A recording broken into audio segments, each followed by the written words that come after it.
I mean, Stranger Things 4 was something else.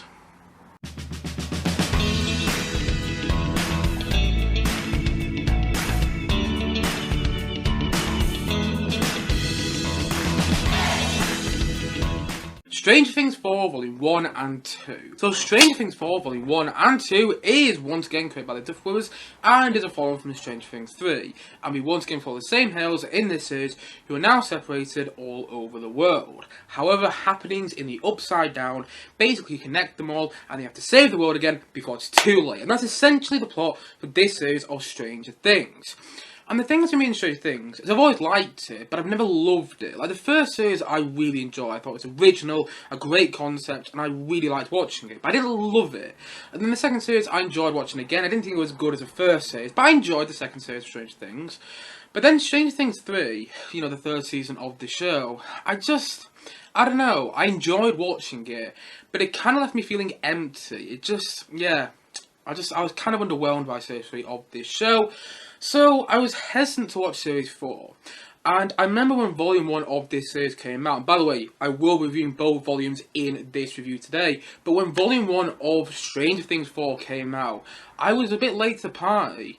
You know, I watched it a week after it came out because I was hesitant to see it after I didn't really like Stranger Things 3, and then I remember when I sat down to watch the first episode of this series, and I absolutely loved it. Honestly, Stranger Things 4 is absolutely fantastic. It's so good. And I couldn't believe how much fun I had with it as well.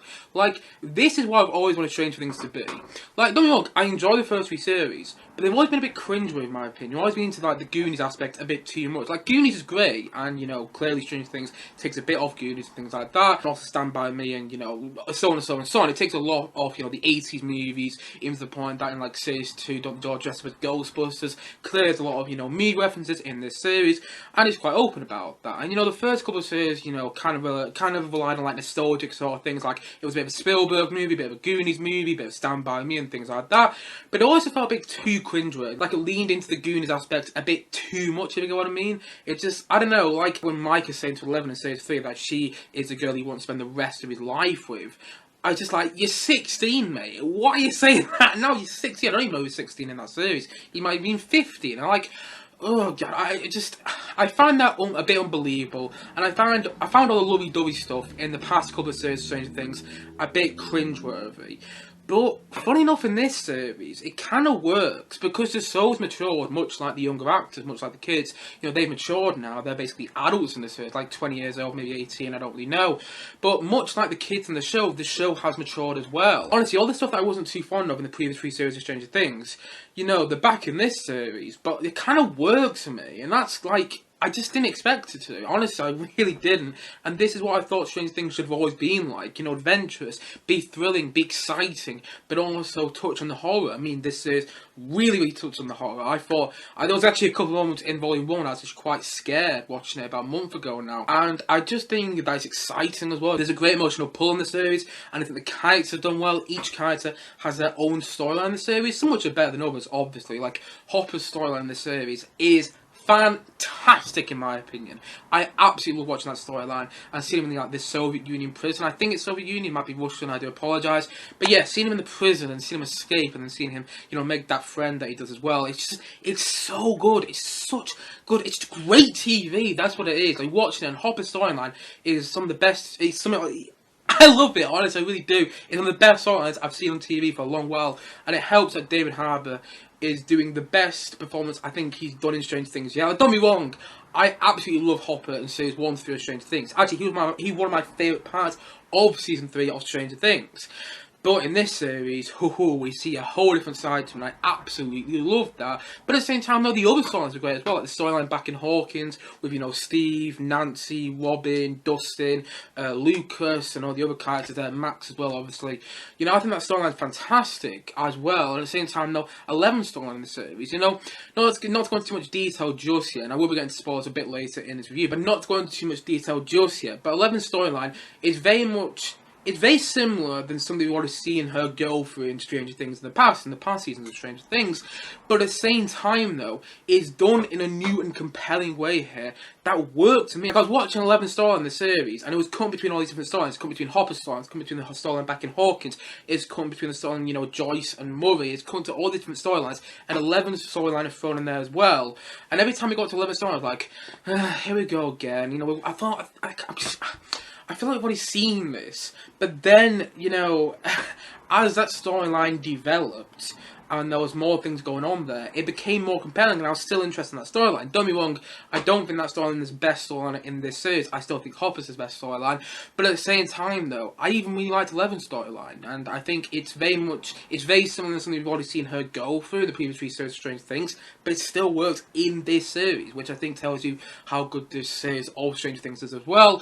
And at the same time, though, it's epic. Each episode of the series feels like its own movie, even to the point that the last episode of the series, or Volume 2, of Strange Things 4 is, 2 hours and a half. Honestly, I was watching it yesterday, and there's a couple of moments I had to pause it, because that's when I answer the door and things like that. I had to go and use the loo, and I just couldn't believe how long I had left. Like, every time I paused, it felt like they were wrapping things up at one point, and then I paused it, because I was a bit worried whether we were going to have a reunion between, spoiler here, spoiler for Stranger Things 4, if you haven't watched yet, spoiler alert! But yes, in the last episode, I was a bit worried whether we're actually going to have a reunion between, Hopper and 11, and I remember pausing at one stage just to check how long we had left in the episode, and it had like 46 minutes left, and I was like, oh, it's fine, we're going to get reunion. We're obviously going to get reunion now. It's 46 minutes. It's like Return of the King all over again. Honestly, there's like 7 different endings, maybe more than that, like 10 different endings in the last episode of Stranger Things 4, much like the ending to Lord of the Rings Return of the King, which, by the way, I still love,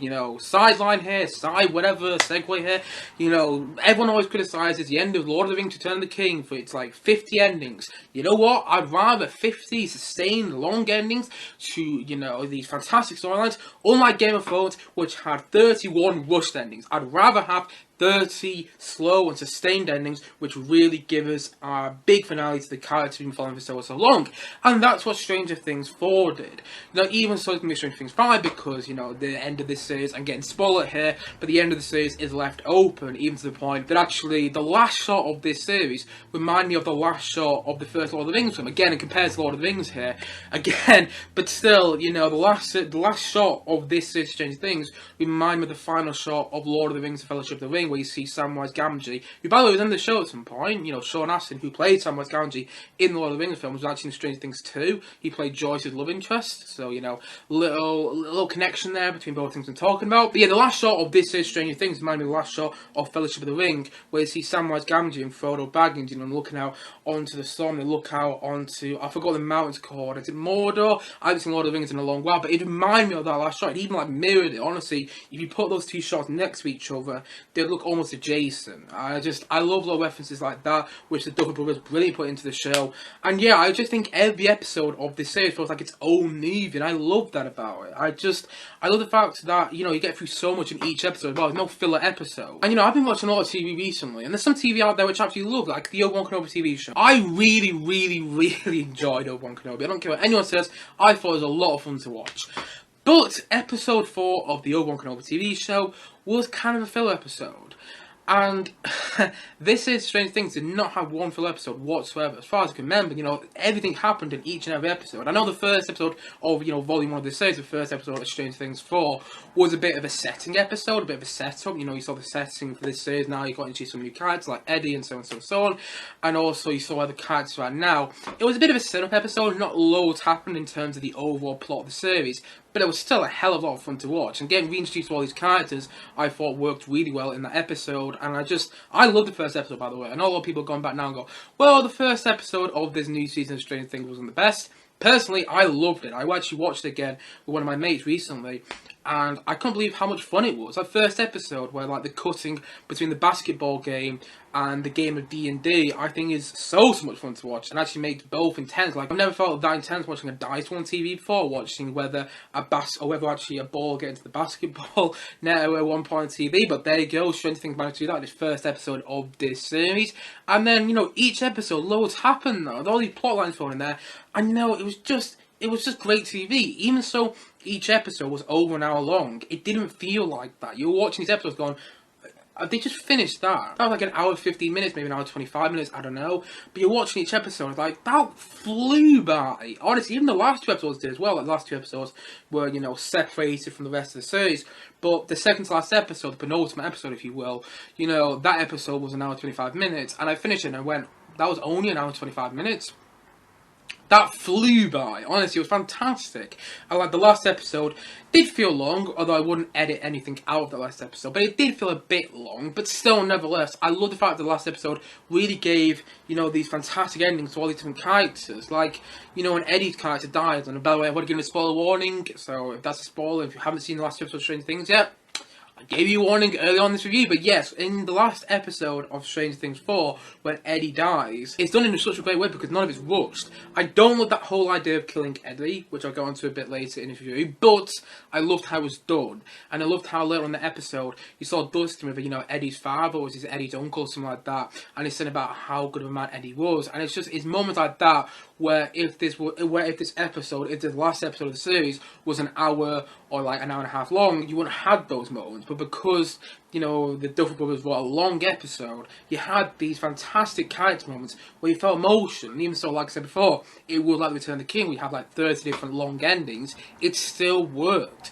Like watching, you know, the relationship, watching the union between Hopper and Eleven was great because it was emotional, because it was moving, because we've been waiting for that so long in this series. And also watching, you know, the main kids reunite one another again was fantastic. And just, you had these great character moments in the last episode where if it was an hour long, you wouldn't have got those moments. And I just loved the fact that it was a long episode. And so they could really just, you know, take the time telling the end of this story, telling the end of the story of this series of Strange Things. And I thought that was fantastic. And each episode felt like its own movie. And it was epic. It was exciting. And also, like I've titled in this video today, you know, this series of Strange Things reminded me of The Empire Strikes Back. Star Wars Episode 5, The Empire Strikes Back. Boom, boom, boom, boom, ba-dum, boom, ba-dum. Didn't know why I decided to sing the Imperial Knights there, but still, nevertheless, you know, this series of Strange Things reminded me of The Empire Strikes Back for a number of reasons. You know, one of the things about The Empire Strikes Back, which I absolutely love, by the way, one of my favourite movies of all time, if not my favourite movie of all time, one of the things I absolutely adore about The Empire Strikes Back is how all our main characters from A New Hope are separated. And so you're longing for them to get back together, which makes Return of the Jedi that much more enjoyable. But at the same time, though, when you're watching all these different storylines, they're just as compelling. And then, you know, you have Luke in Empire Strikes Back going off to face Darth Vader, and, you know, Yoda and Obi-Wan are saying, you're not ready yet, you're not trained, something like that. Obviously, that's not what they say in the film, but you still get the point I'm making. And also, Empire's left open. Even so, Empire Strikes Back has a, you know, definitive ending, even so it still rounds off the story of that movie, it's still left open. And actually, there's loads of comparisons you can draw this series and Empire Strikes Back, this is Stranger Things, and Star Wars Episode 5. Like, let's look at the fact that all our heroes in this series, much like Empire Strikes Back, are all separated. Hopper's in Russia, Jonathan, Mike, and Will, and the new Stoner character guy, who's by the way is great in the series. You know, they're all in California. Joyce and Murray are all the way off to Russia trying to go and save Hopper. And then you got the other kids, you know, the kids back in Hawkins, like, you know, Dustin, Max, Lucas, and so on and so on and so on. They're all separated.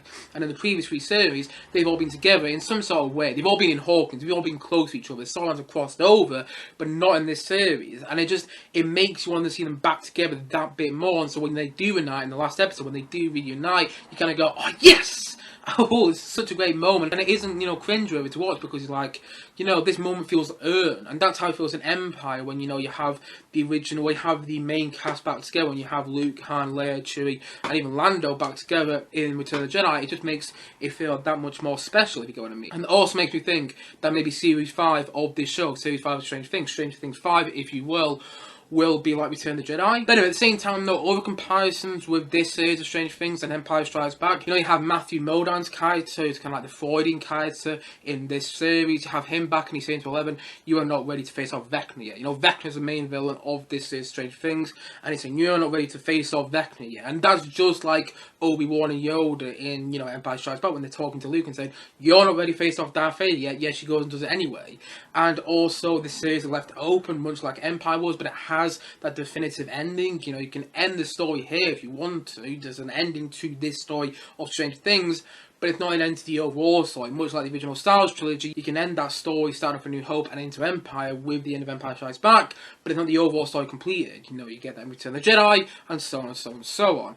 And at the same time, though, you know, it's even to the point that at the end of Empire, towards the end of Empire, you have Han frozen in carbonite, and in this series, you have Max going into a coma, even to the point that I reckon the next series, you know, Max will wake up, probably by Lucas, probably by her love interest, much like, you know, Han was woken up by Leia in Return of the Jedi, and it's similarities like that. There's loads more similarities as well, I just can't think off the top of my head, but there's so many similarities between this film, or should I say this series of Stranger Things and Empire Strikes Back, which I just absolutely loved. And of course I was eating up because, like I said before, Empire Strikes Back is one of my favourite films of all time, if not my favourite film of all time, so I'm loving all the similarities. So I can hear a bike outside, by the way, number of bikes actually, but yes, I just absolutely love the fact that there were similarities between Empire Strikes Back and Stranger Things 4, and I loved that about this series. And I should say, by the way, I think Max is going to wake up in the next series of Stranger Things because they've kept her alive for a reason. And that kind of leads me into my criticisms. I don't have any really huge criticisms with this series of Stranger Things. I think it's the best series of Stranger Things yet, which is one thing I haven't mentioned yet, but this, I think, is the best series. I think it's absolutely fantastic, as this is what I've always wanted Stranger Things to be. But I do have some criticisms. Some small ones off the bat to start off with. First of all, there are a couple of nitpicks I have this series, like a couple of storylines which I wish we got to see more of, because I think it's like in episode 6 or 7 of this series, you know, we see all the bullies talking about how the Hellfire Club is a cult and that we need to get the kids away, and like Dustin, Mike and Eddie are all cult leaders and they all work in this cult and they're all killing all the people all over Hawkins, and that storyline didn't really feel like it's explored that much. They did kind of do a bit with it, like you see the police, you know, you see the police capture Max, Lucas and Dustin, you see them question them in like episode 7 of this show, I think it is. But yeah, it just didn't really feel like they went in that storyline as much as I would have liked them to, because I thought it's a really good idea, you know, kind of playing on the whole fact there's always these kids who have to, you know, it's always the same group of characters who interact from the upside down. And I just kind of like, I like that whole idea of what they were doing with that, saying that perhaps in a cult because of how many times they've had complications with the upside down and things like that. But at the same time though, I just would have liked them to do a bit more with that storyline. And at the same time though, as for other nitpicks, you know, I think it's episode 6 of this show where they go under the water into the gate into the upside down. They go to Watergate, if anyone remembers that reference from earlier on the show. And you see Steve under the water with a flashlight that's still working. Not sure how that will work. I thought flashlights don't work under the water, but there you go. But at the same time though, I do have some other criticisms as well, which are slightly bigger. Like the fact that they killed off Eddie. I thought Eddie was a great character, he had a great introduction, and Josie Quinn played him so well, and I love all the new characters in the show. Like I love the new Stoner guy as well, and I love like the Russian character I'm introduced to. But yeah, the thing is with Eddie though, is his death felt a bit predictable. I didn't think they were going to kill him, because Stranger Things has got this habit of introducing, you know, lovable characters we fall in love with, and then killing them in the same series. In the first series was Barb, you know, Nancy's best friend. In the second series it was Sean Astin's character, you know, the guy who played Samwise Gamgee, and also he was in Goonies, by the way. But yeah, the guy who played Samwise Gamgee in Lord of the Rings films, he was in the second series. He played Joyce's love interest, but then he died as well. He was a lovable character. I loved watching him in series 2 Stranger Things, and then in series 3 it was Alexei, you know, the Russian spy turned good guy. And it was just, they introduced these lovable characters in each series of Stranger Things, and then they killed them though. And I thought that, you know, they weren't going to do that in this series. I thought they were going to, like, you know, almost go against their pattern, if you will, like, do something different, maybe kill off Steve. And by the way, I don't want to kill off Steve. I love Steve. Steve, one of my favourite characters in the show. But if they killed off Steve instead, it would have been a bit more, oh wow, I didn't see that coming. It would have been a bit more, you know, out of the blue. I don't know what the right word is. It would have just been a bit more surprising. Couldn't think of the word, but, you know, shocking. It would have been more shocking and surprising. But in the end, they killed Eddie instead, which is fine. But it felt a bit predictable. I loved the way his death was done. It was very emotional. It was done very well. I was almost crying because I loved Eddie in this series. I thought he had a great moment with the guitar in the final episode. I thought it was a great character, great chemistry. They wanted to play Dustin as well. He had, and I loved Joseph Quinn as Eddie. I would like to see more of that character. And I just think, like, but they've done it before. That was my problem. They've done that whole idea before, and I just would have liked them to do something different. Maybe don't kill off the same character you introduced in the same series. Kill off a different character. Kill off Robin, kill off Nancy, kill off Dustin, kill off Lucas. I'm not saying that I want them to be killed off, but if you killed them off instead of Eddie, that would be more adventurous, more shocking, and a bit more like, I didn't see that coming. But in the end, they killed off Eddie, which I thought was a bit of a missed opportunity, because I thought Eddie was a great character, and I would have liked to see more of it. Maybe I'm just sad that they killed off Eddie, but still at the same time, though, you know, you get what I'm saying. Stranger Things has a habit of introducing lovable characters and then killing that exact character in the same series of Stranger Things. They've done it in series 1, 2, and 3. And they did it again here. Didn't love that, I've got to admit. And also, I think they should have come up with more characters. You know, Max is not count. Max is clearly come back in Series 5. They've left her alive for a good reason. It's like Hansel and Carbonite. She's going to get back out, probably by Lucas. She'll get out of her coma in Series 5. Maybe by the end of Series 5. Maybe it's going to be in one episode. I don't know. But at the same time, though, she'll be back. They've left her alive for a good reason. But other than that, you know, and other than Eddie as well, obviously, we've just talked about, there's no big character which died in Series 4 Stranger Things. And like the Duffer Brothers, who were brilliant writers, by the way, who did such a fantastic job with this series of Stranger Things. They said for a long time that they were going to kill off a big major character in Series 4. And I was always thinking it was going to be Steve. And it just, the way the show was written, the way the series of the show went as well, like, they got the whole love triangle again, where he's trying to get back with Nancy, and obviously she's with Jonathan. And, you know, you hear how, like, Dustin is becoming more admirable of Eddie over Steve now. I thought they were building up so they're going to kill off Steve, so it'd be more emotional, more impactful. But then they didn't. And I'm fine, by the way, if they didn't kill Steve. I love Steve as a character. I'm not saying I wanted to die, but they didn't kill him off. And I was like, huh. So, like, I thought after Eddie's death they were going to kill off more characters. I thought Lucas might die because he was trying to protect Max with that bully, you know, who was friends with the start of the series. I thought all that was great. But at the same time, though, I kind of wanted more characters to die, and that makes me sound evil, by the way. I'm just saying it would have been better storytelling. It would have been a bit more shocking and surprising, and a bit better of a twist as well. It would have been a better twist if you killed off more of the stock characters, like early on the show. And it would have been emotional. It would have been far more emotional as well. And I'm not saying the last episode wasn't emotional. Seeing all the reunions between all the characters was fantastic.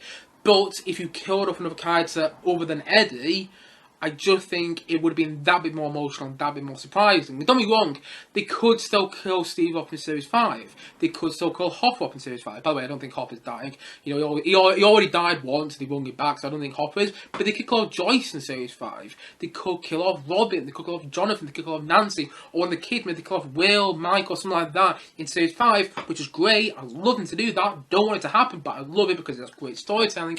But I want it to happen in this series as well. And also, my other big problem with this series is that it's so big, and they're pulling out all the stops are there. So where do you go with Series 5? Like, honestly, when I sat down to watch the first volume of this series, Stranger Things, I thought it's the final season of this show. Like, I swear I heard somewhere that this was the final series. And then I remember reading in the gap between, you know, Volume 1's release and Volume 2's release, I remember reading on Twitter that Duffer was said, oh, there might be a time jump between Series 4 and 5 of Stranger Things. Which is fine, but I didn't know it was going to be a Series 5. So I was really like going, huh. Because they made the series so big, and they're clearly putting all the stops for it in terms of the writing, in terms of directing, in terms of the character moments. And I thought, oh my god, they're going to build this fantastic finale in the last episode. The last episode is going to be 2 hours and a half. It's going to have so many great moments, and emotional moments, loads of characters going to die. And it did have a lot of emotional moments. It did have a lot of great character moments, and a character did die. But it wasn't the final episode. So where do you go after this series of Stranger Things? Where do you go after having such an amazing series of this show? Like the best series, yeah. Do you make it even bigger? Because Stranger Things is all about making itself bigger. You know, Series 2 is bigger than Series 1, Series 3 bigger than Series 2, and Series 4 is, you know, loads bigger than Series 3. So where do you go with Series 5 of Stranger Things? Do you make it even bigger? Does it take place all over the universe? I joke, but, you know, you get the point of making. This series of Stranger Things took place all over the world. They'll shoot it for like 2.5 years. What are they going to do with the next series then? It's like each episode going to be like 3 hours long. You know, I joke, but you get the point I'm making. Each episode of the series was like over an hour long, and then the last episode was 2 hours and a half. It's the last episode of the next series going to be 5 hours. I joke, but you get the point I'm making though. Where do you go after this series of Strange Things? I just kind of wish that this series was the last. And also, there's only so many times you can do this idea as well. Like the fact the Upside Down is opening up again. Ooh, I didn't see that coming. 11, we need you to save the day. You know, there's only so many times you can do that idea. And actually, obviously, they left, you know, this series open, and actually, this, you know, the Upside Down is going into the main, which, by the way, I predicted about a month ago, and I kind of wish I did a review of this, of Vol.1 about a month ago, because I predicted this, all the people I talked to, I always said that by the end of Series 4, I bet the Upside Down goes into the main world, which we see happen. But the thing is, though, it's just kind of like, how many times can you do this idea? And also, how big is Series 5 going to be? Like, don't be wrong, I don't need Series 5 to be bigger than Series 4. If Series 5 is just good, or if it's as good as Series 4, that's brilliant. Honestly, I'd love that. I'd just love if Series 5 is at least good. Like, I don't like Series 2 of Stranger Things as much as I like Series 1, but I still think it's great. But at the same time, though, I just don't know where they go after this series. Because it's so good, this series, that where do you take the last series? Do you make it even bigger? I don't know. I do think that's a problem. That's a big problem that they've got to face going forward with this show. But anyway, they're kind of my big criticisms.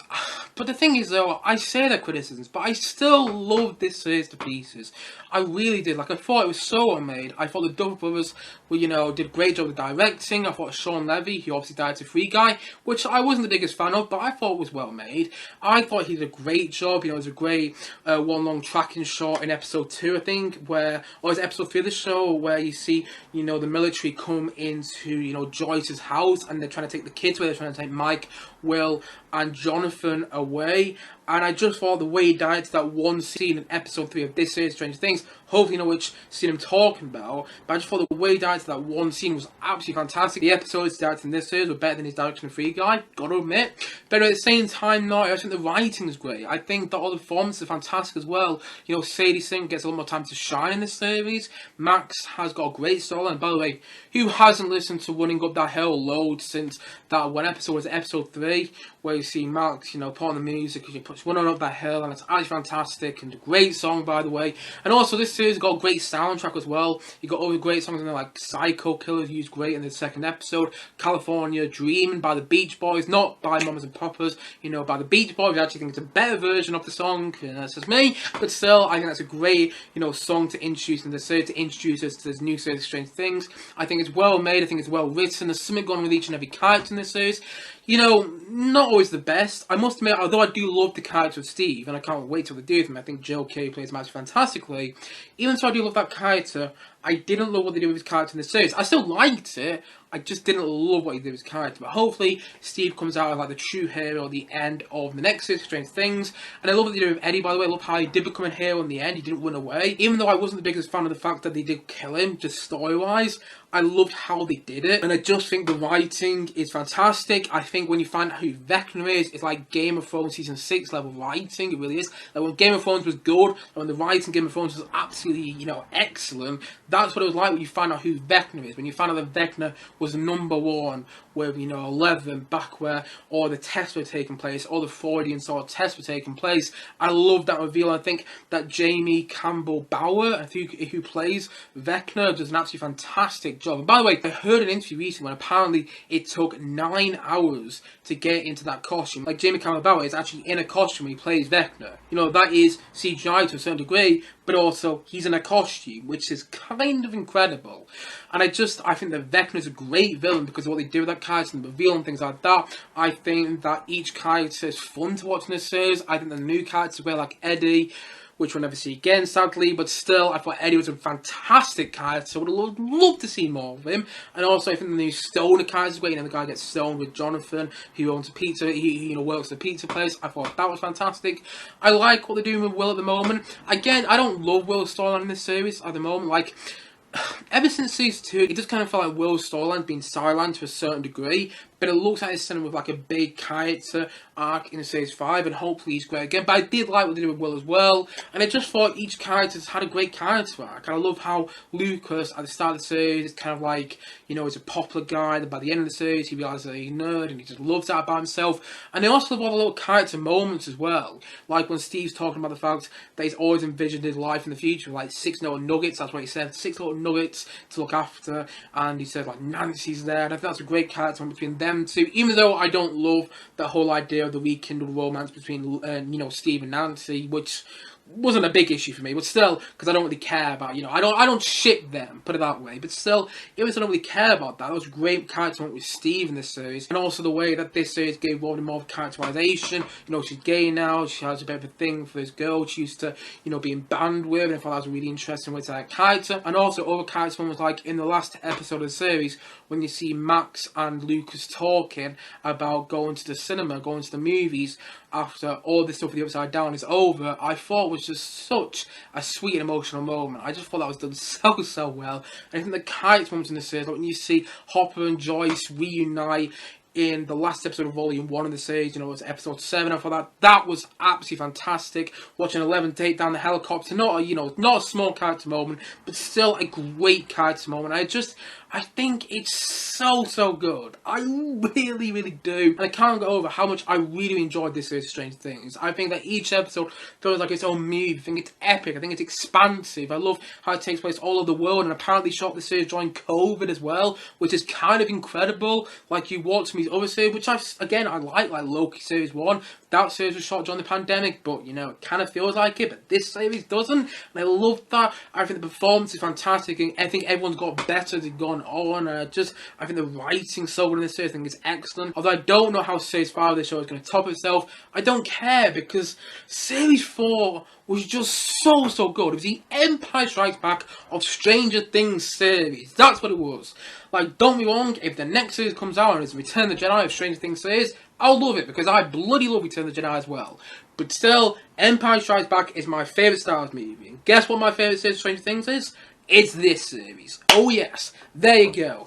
This series is the Empire Strikes Back of Stranger Things series. That was the other comparison I was trying to think of when I was talking about comparisons between, you know, this show and Empire Strikes Back. That was the other comparison I was trying to think of, but I couldn't think of it at the moment, but I'm thinking of it now. This is the Empire Strikes Back of Stranger Things series, and just in the best way possible.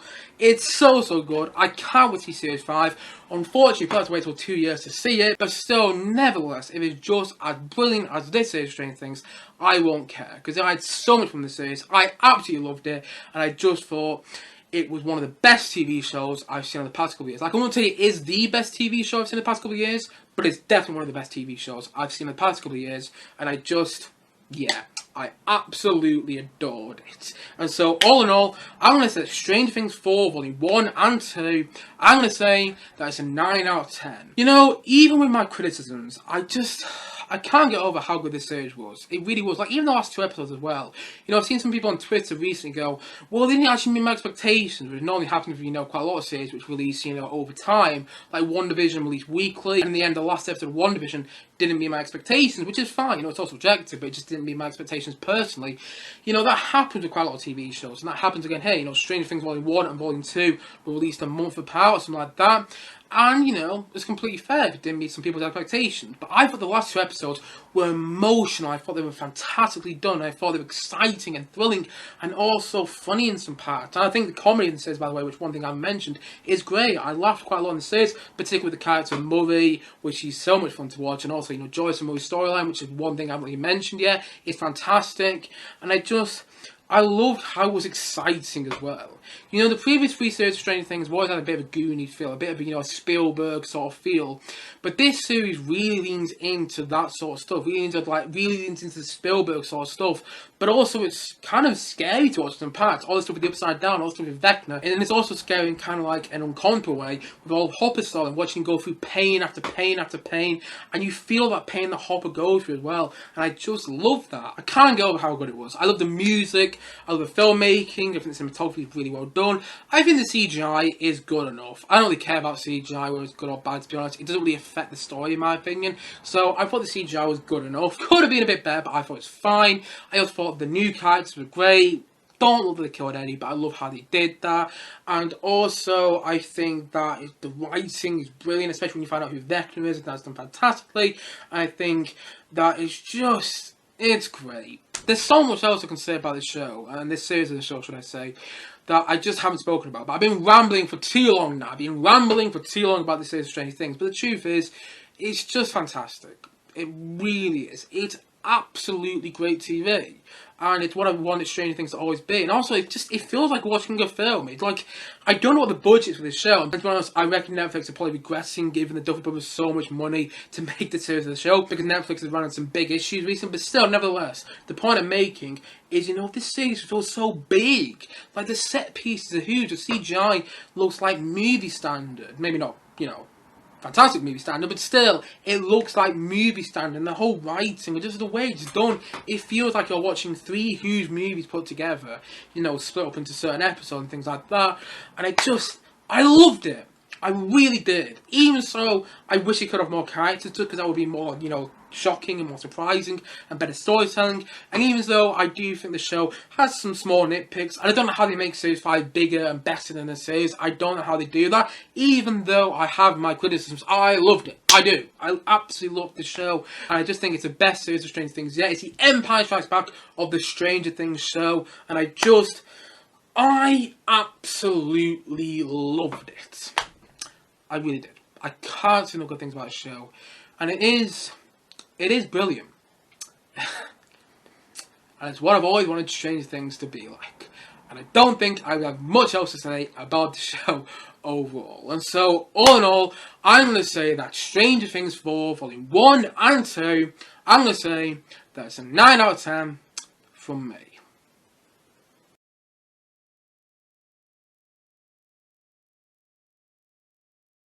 Anyway guys, what do you think of Stranger Things 4 Volume 1 and 2? Please do comment down below and let me know your thoughts in the comment section below. Anyway guys, thank you as always for watching, and if you haven't yet, please do click down below and like subscribe on this video, and look forward to many more both film and TVs come very soon on this channel. See you guys again soon, bye bye for now, bye!